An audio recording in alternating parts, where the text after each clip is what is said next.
भोपाल, जहां पर प्रधानमंत्री नरेंद्र मोदी विशाल जनसभा को संबोधित कर रहे हैं।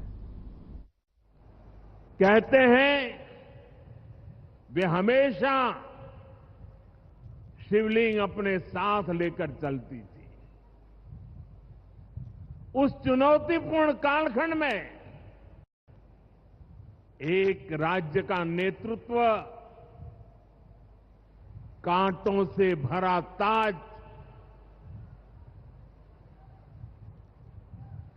कोई कल्पना कर सकता है?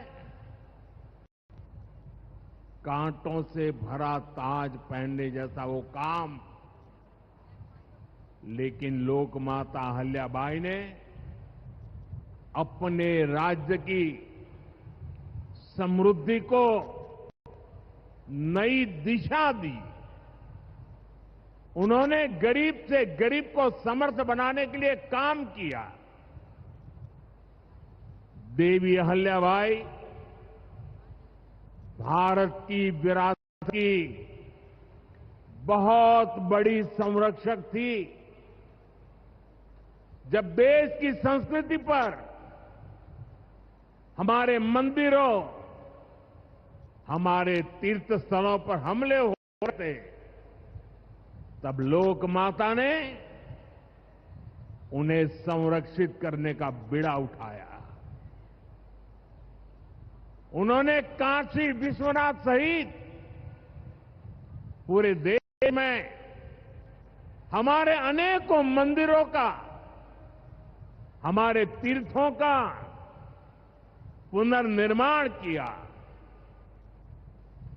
और ये मेरा सौभाग्य है कि जिस काशी में लोक माता अहिल्याबाई ने विकास के इतने काम किए, उस काशी ने मुझे भी सेवा का अवसर दिया है।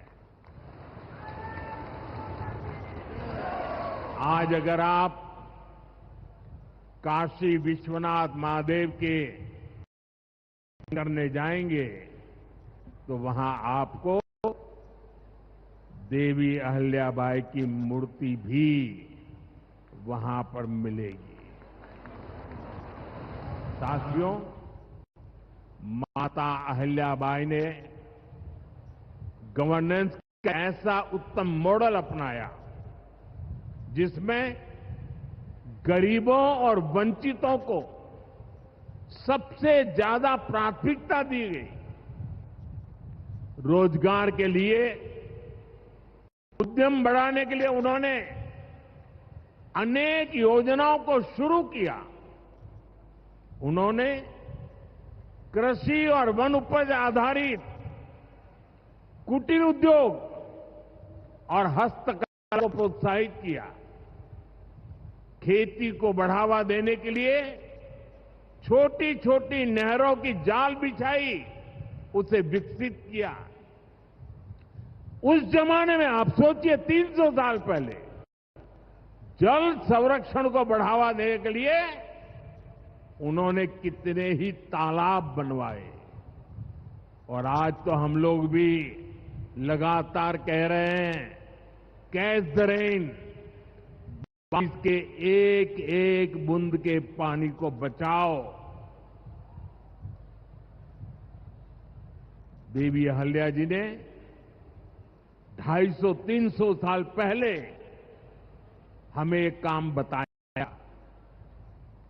किसानों की आय बढ़ाने के लिए उन्होंने कपास और मसालों की खेती को प्रोत्साहित किया।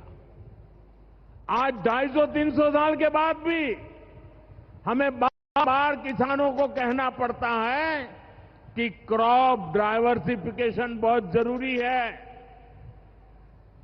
हम सिर्फ धान की खेती करके या गन्ने की खेती करके अटक नहीं सकते। देश की जरूरतों को, सारी चीजों को हमें डाइवर्सिफाई करके उत्पादित करना चाहिए। उन्होंने आदिवासी समाज के लिए, गुमंतु टोलियों के लिए खाली पड़ी जमीन पर खेती की योजना बनाई है। ये मेरा सौभाग्य है कि मुझे एक आदिवासी बेटी आज जो भारत के राष्ट्रपति पद पर विराजमान है, उनके मार्गदर्शन में मेरे आदिवासी भाई बहनों की सेवा करने का मौका मिला है। देवी अहल्या ने विश्व प्रसिद्ध माहेश्वरी साड़ी के लिए नए उद्योग लगाए और बहुत कम लोगों को पता होगा कि देवी अहल्या जी हुनर की पारखी थी और वो जुना। तो देखा आपने, प्रधानमंत्री नरेंद्र मोदी अपने संबोधन में देवी अहिल्याबाई को लेकर तमाम महत्वपूर्ण बातों का जिक्र कर रहे थे और भोपाल में विशाल संबोधन हो रहा है अहिल्याबाई की पुण्यतिथि पर।